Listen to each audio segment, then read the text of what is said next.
Fraîche, quoi de mieux que de lire? Et c'est toujours un plaisir de pouvoir jaser avec nos amis de la librairie Pantoute. C'est drôle parce que on parlait avec Émilie Foster qui lance ce soir son livre à la librairie Pantoute, mais de la Haute-Ville, alors que notre invité de ce matin est du côté de la librairie Pantoute ici à Saint-Roch. Maxime Valentin est en studio. Comment vas-tu ce matin, Maxime? Ça va bien, ça va très très bien, merci. Effectivement, il faisait froid, on a gratté l'auto ce matin. Ah ouais, hein? T'as été dans l'équipe gratter le pare-brise. Mais ça fait du bien par rapport aux canicules Ben, de c'est ça. cet été. On peut chialer parce qu'il fait trop chaud, parce qu'il fait trop froid.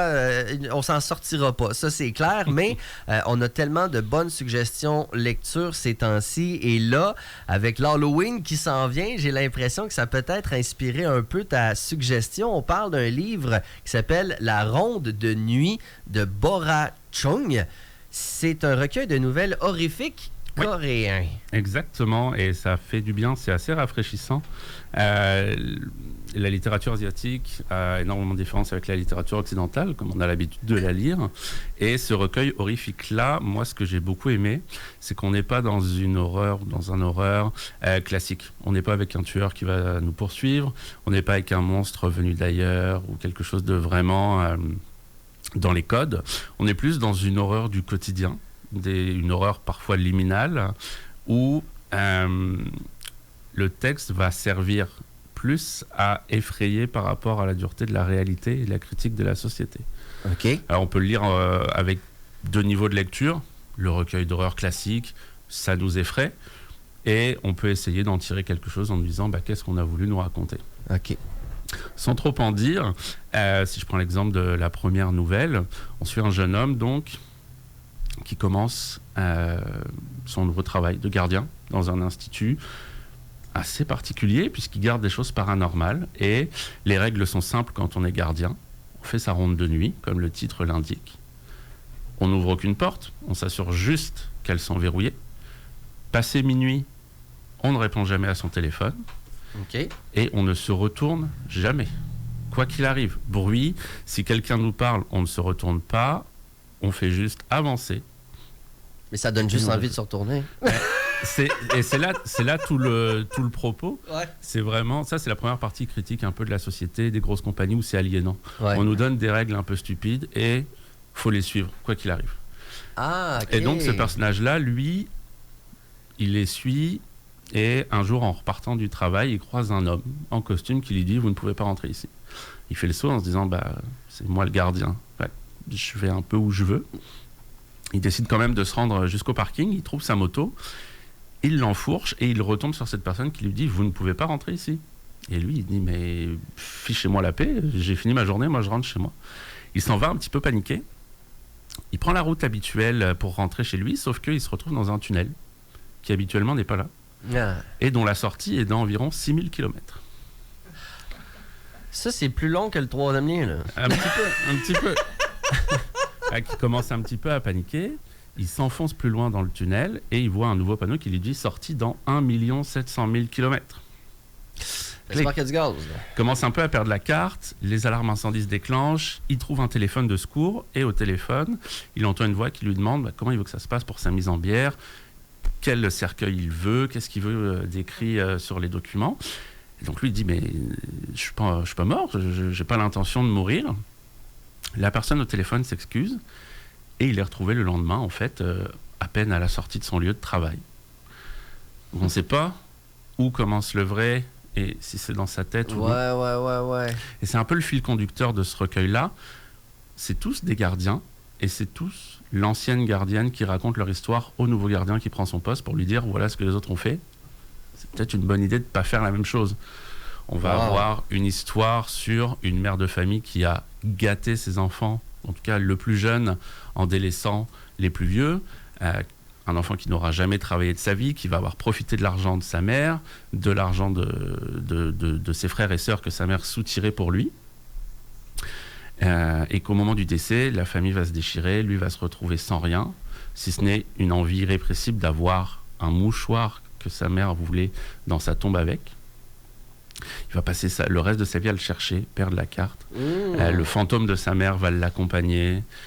Il y a une autre petite histoire où un homme bat sa femme et la tue.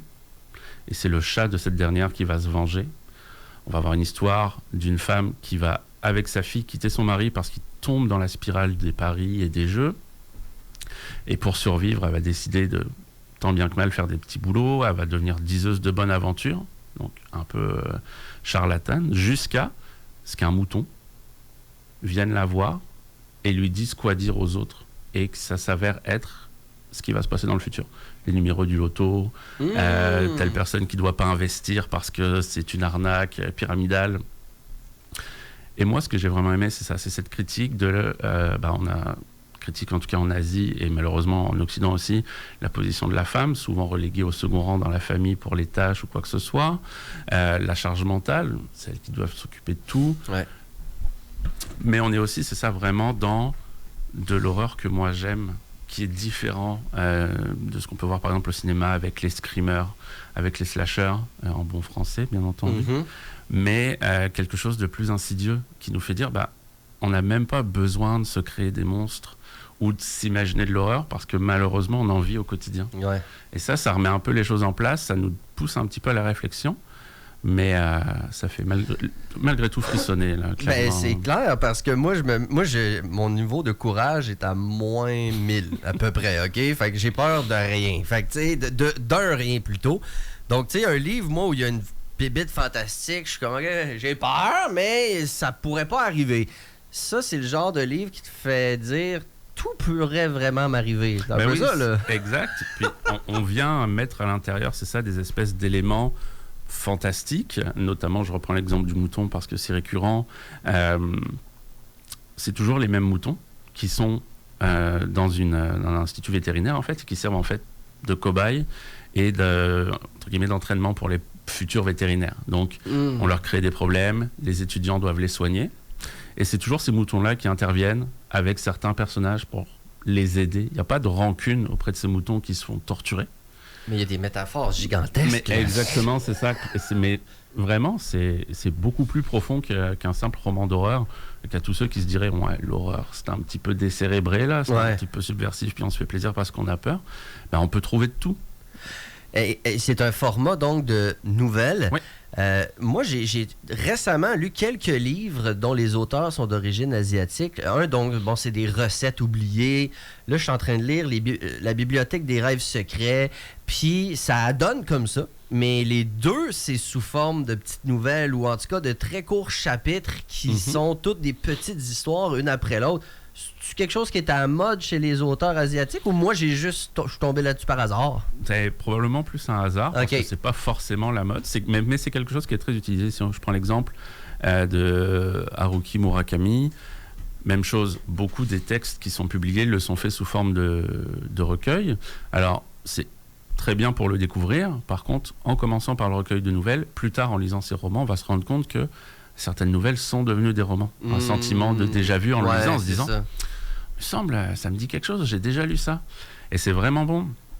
Mais il y a toujours, dans ces recueils de nouvelles, un fil rouge conducteur qui les lie tous ensemble. Toutes ensemble, pardon. On n'est pas dans un recueil de nouvelles éparses où on a une nouvelle par-ci, une nouvelle par-là, et aucun lien.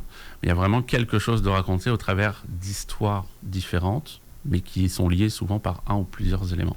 J'ai l'impression que d'y aller avec une formule recueil, ça peut être une belle porte d'entrée pour les gens qui ne sont pas de grands lecteurs ou de grandes lectrices. Je pense à... Moi, ma blonde, elle lit beaucoup, mais elle aime les courts chapitres. Parce que comme ça, tu peux plus facilement comme arrêter puis pas reprendre plus tard. Il doit pas manquer d'options non plus pour les gens qui aiment peut-être des lectures plus rapides, que ce soit en termes de taille de recueil ou même de durée de nouvelle en tant que telle. Oui, c'est ça. On trouve de tout. Alors, pour ce qui est du recueil de nouvelles qui est ici, on est sur 10-15 pages par chapitre. Ah, ça c'est le fun. Enfin, que ça se lit relativement vite. Mais autre chose qu'il faut prendre en compte, c'est que la taille du livre va pas refléter le temps de lecture. Parce que vous avez des livres qui sont vraiment épais, mais très bien écrits, c'est fluide, on embarque et le temps passe vite. Et d'autres qui sont plus courts et où on se dit, c'est long. Il y a de la longueur. J'ai lu 10 pages, mais c'est lourd. Ouais. Enfin, que ça dépend aussi de la structure, de comment est-ce que c'est écrit. Parfois, ça dépend de la traduction aussi. Mais oui, on trouve de tout, que ce soit pour les lecteurs qui aiment se plonger dans un livre et y rester pendant des jours et des jours parce que ça fait 1800 pages, et d'autres au contraire qui vont être comme moi j'aime ça, les courts chapitres. C'est ça. Faut que ça s'enchaîne, faut qu'il y ait un dynamisme, mais le recueil de nouvelles a cette faculté-là, et c'est pour ça que moi, en tout cas personnellement, j'aime le conseiller aux lecteurs qui aiment quand ça déboule. Oui, c'est effectivement le genre de choses que moi je recherche présentement. Ça fait longtemps que je ne suis pas embarqué vraiment dans un livre, puis j'ai hâte que ça me réarrive. Quand je lisais, Maxime Valentin, les livres dont l'auteur ou l'autrice sont d'origine asiatique, des fois, je me questionne si la traduction n'est pas plus difficile d'une langue à une autre, parce qu'on sait très bien que ce soit en anglais ou en français, il y a des trucs qui se traduisent pas intégral, ça a un double sens, tu sais. J'ai l'impression que quand ça part d'une langue asiatique vers le français, des fois, c'est tough, la traduction. As-tu cette impression-là? C'est pas toujours évident. C'est ça. Moi, j'ai grandi avec la lecture, mais aussi en regardant énormément d'animés, donc avec des voix japonaises, avec les sous-titres. Enfin, j'ai bercé là-dedans. Mais effectivement, le travail de traduction, c'est jamais évident. Il y a une célèbre phrase qui dit que traduire, c'est trahir. Ouais, pas de misère à le croire. Parce que, effectivement, parfois, dans une langue, c'est un concept. Ouais. Nous, ça prendrait plusieurs mots. Enfin, c'est pas toujours évident. Enfin, entre guillemets, il faut accepter ça. Se dire que ce qu'on va me raconter, ce sera jamais comme l'original. Alors, soit on a la chance quand c'est de l'anglais parce que c'est plus facile de le lire en anglais, parfait. Quand c'est du japonais, si on a la chance de parler la langue, génial, mais c'est un petit peu plus compliqué. Mais il y a quand même des traductrices et des traducteurs qui font vraiment un excellent travail, qui sont au plus proche des auteurs, qui permettent justement d'essayer de trouver des compromis en disant, ok, ça, intraduisible, je ne peux pas le traduire, mais si je le mets de telle façon, on garde le même concept. Finalement, en plus de la traduction, c'est de l'adaptation. Ouais. Malheureusement, on n'aura jamais la même chose que dans l'original, mais c'est quelque chose qu'il faut accepter. Je pense que c'est ça. On ne boude pas son plaisir. Non, c'est ça, mais moi, des fois, je lis et je suis comme ça, c'est sûr qu'il y a un mot, probablement en japonais, qui a plus de profondeur que ça. Tu sais, des fois, ça paraît, entre guillemets. C'est pas un reproche, non. Mais c'est juste de se dire, il va falloir que j'apprenne le japonais. Exactement. Des fois, c'est ça. C'est aussi des jeux de mots ou de l'humour qui fonctionnent dans la langue d'origine, qui, une fois traduit, ça fonctionne un peu moins, effectivement. La ronde de nuit de Bora Chung, donc, qui est disponible. Si on veut avoir d'autres lectures halloweenesques ces temps-ci, j'imagine que vous en manquez pas à Librairie On n'en manque Pantoute, pas, puis on a fait une superbe vitrine, je vous conseille d'aller voir, avec des sculptures d'artistes de Québec, des sculptures horrifiques, ça vaut vraiment la peine. On invite les gens à aller faire leur tour. Ça a été extrêmement intéressant. Maxime Valentin, gérant de plancher et libraire jeunesse également à la librairie Pantoute Saint-Roch. Un immense merci. Passez une très, très belle journée. Merci à toi. Bye-bye. On est rendu à 8h44. On aura en musique Lou Adriane Cassidy après. C'est quelques mots. Merci beaucoup d'être à l'écoute.